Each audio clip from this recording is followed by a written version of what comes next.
Peer Gynt, Suite Number 1, Morning by Edward Grieg, performed last week by an ensemble from Stuttgart during the Eurythmy Week in Berlin. A full week of eurythmy offering many different workshops and programs. Eurythmy. Yes, this question is asked again and again, and one always has to struggle to find the words to describe it. First of all, it is an art of movement, but we also like to add that it is not dance in the sense we are accustomed to, nor is it any form of pantomime. But I think if one is speaking of an art of movement in our time, then one must speak of a form of dance. In eurythmy, one tries through movement to make the laws of music and speech visible. So in speech, we try to understand the fundamental laws of poetry and prose, try to enliven them through this understanding, and then make them visible through our instrument, which for any artist in movement is, of course, the body. Schwarz, das scheint weiß, und grob, das scheint fein. Groß, das scheint klein, und schmutzig, das scheint rein. Ja, Peer. Scenes from Ibsen's play Peer Gynt. The pathos in the recitation belongs to this style of performance, creative speech, where speech becomes movement, a form of speech which may sound unfamiliar at first. Peer Gynt, a person in search of knowledge, full of error and weakness, is finally redeemed by love, regardless of all obstacles. Actually, what we are doing is not a contradiction to today's world, for the human being will always remain human, and in each person there is always something positive. And I feel that the process of striving to express the laws of music and speech in one sense goes beyond the situation in the world today. A grammatical form is what it is and has in effect nothing to do with the atom bomb. Grammar remains grammar. The laws of a musical scale will not change. C major will still be C major even if something happens in America or in Liverpool.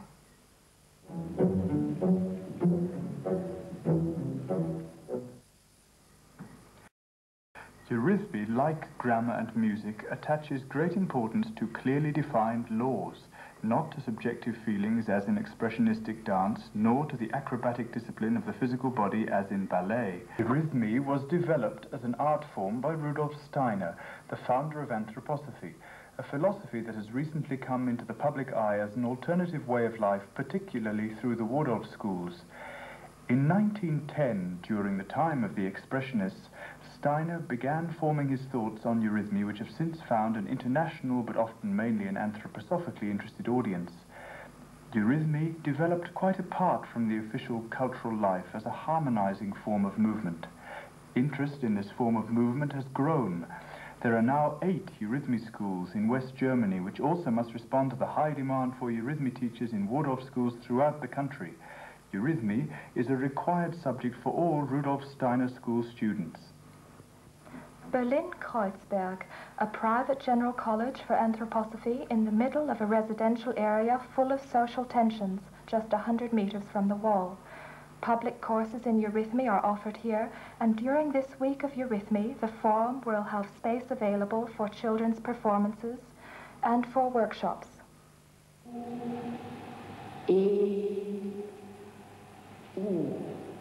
Und sehen Sie das auch, die zusammengesetzten Laute sind ja A, U. Also das A und dazu das U. Else Klink, now aged 78, the grande dame of eurythmy, director of the Stuttgart Eurythmeum, the first and largest school of this particular art of movement.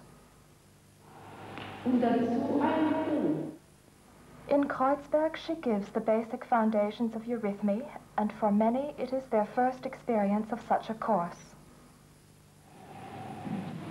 Neu Gierig war des Schneiders Weib. At the same time, 3 floors above, a fairy tale for children is being performed, The Tailor and the Elves, a story which tells of good elves which lighten the workload of the tailor until they're discovered and scared away by his overly curious wife. Die Heinzelmännchen kommen sacht. Eins fährt nun aus, schlägt hin im Haus. Die gleiten von Stufen und plumpen in Kufen. The moral of the story, the tailor finally manages to stand on his own 2 feet.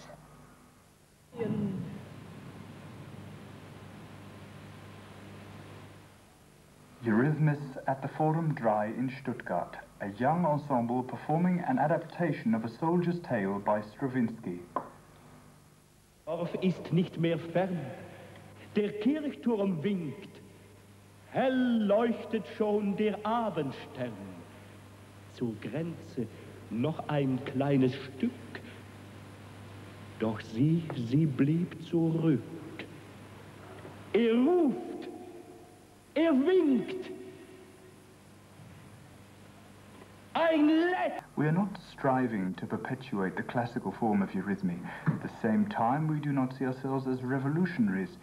We respect the fact that, in a sense, eurythmy grew out of a classical form. It has its roots therein. But I think the task we've set ourselves to appeal to a younger audience is one which challenges us to step out into the modern world.